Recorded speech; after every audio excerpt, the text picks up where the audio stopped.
I'm not gonna lie, it felt amazing.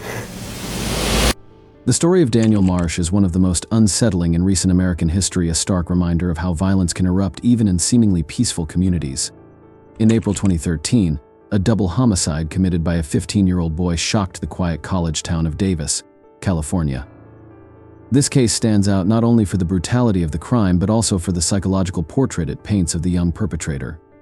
Today we will explore Marsh's troubled upbringing, the horrifying events of the crime, the subsequent trial, and the ongoing societal discussions it has sparked.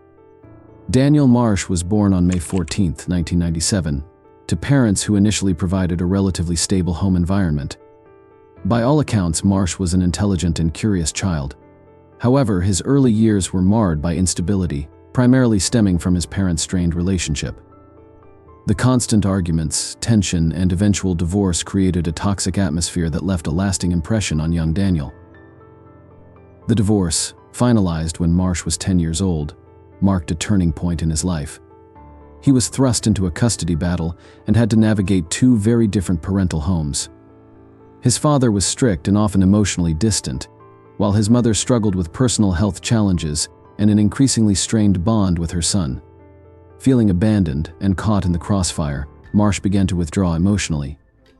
Teachers and counselors noted that Marsh was a gifted student with a sharp intellect, but they also observed a growing detachment from his peers.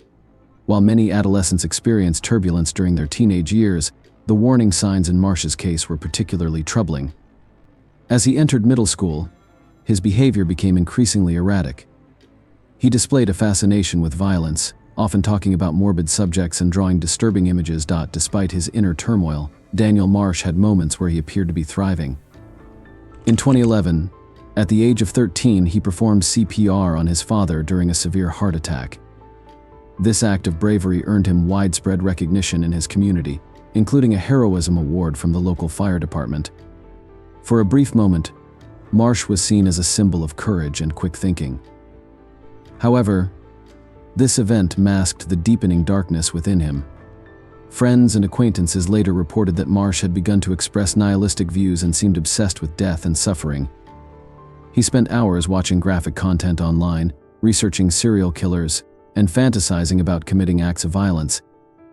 His disturbing interests became more pronounced, yet they largely went unnoticed or were dismissed as typical teenage rebellion. By 2013, Marsh's mental health had deteriorated significantly.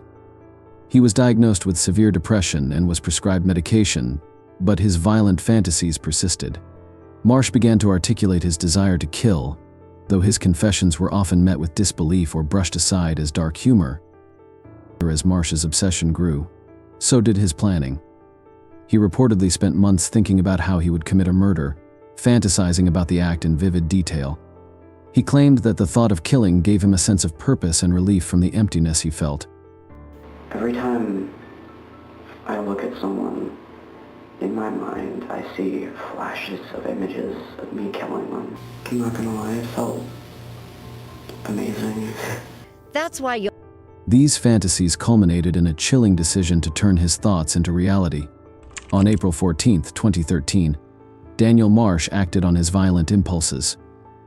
After spending the day stewing in his thoughts, he armed himself with a knife and left his house under the cover of darkness. He wandered through his neighborhood, looking for a target. His choice was random but deliberate. He sought a vulnerable victim to fulfill his dark desires. Marsh eventually arrived at the home of Claudia Maupin and Oliver Chip Northup Jr., an elderly couple known for their kindness and involvement in the Davis community. The couple, both 87 years old, lived a quiet life and were not acquainted with Marsh. Breaking into their home through an unlocked window, Marsh found the couple asleep. What followed was an act of unimaginable brutality. Marsh stabbed each victim dozens of times, inflicting over 60 wounds on each of them. He later admitted that he mutilated their bodies as a way to heighten his sense of satisfaction. The crime scene was described by investigators as one of the most gruesome they had ever encountered. Blood stained the walls, and the level of violence suggested a deep-seated rage and sadistic pleasure. The discovery of the murders sent shockwaves through Davis. Neighbors were horrified, and fear quickly spread as police struggled to identify a suspect. The seemingly random nature of the crime added to the community's anxiety, as residents grappled with the idea that such a heinous act could happen in their safe, quiet town.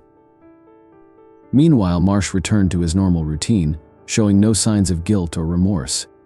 In fact, he later confessed that he felt a sense of euphoria after the murders, describing them as the culmination of his fantasies. He even bragged about the killings to friends, providing chilling details about the crime. The police investigation initially stalled due to a lack of evidence. However, a breakthrough came when one of Marsh's friends reported his disturbing confessions to authorities. Well, he talked about killing people a lot. I didn't really take it seriously until, killed someone. He cut both of them open. It's just to see the insides or something. And then he went to the woman, I think, and he wanted to know how an eye looked like. They tried taking it out with a knife, but he said it was really hard, so he couldn't do it. Why did it take you until now to speak to us? Because, I don't know, actually. I was afraid. Investigators brought Marsh in for questioning, and during a lengthy interrogation, he confessed in chilling detail. I'm not gonna lie, it felt amazing. The most exhilarating, enjoyable feeling I've ever felt. It was pure happiness and adrenaline and dopamine, just all of it rushing over me. You mentioned that pretty much everybody you meet, you have thoughts about how you would kill them. Yeah. So, how would you kill me? There's a lot of ways. Choking you to death with your tie. Okay.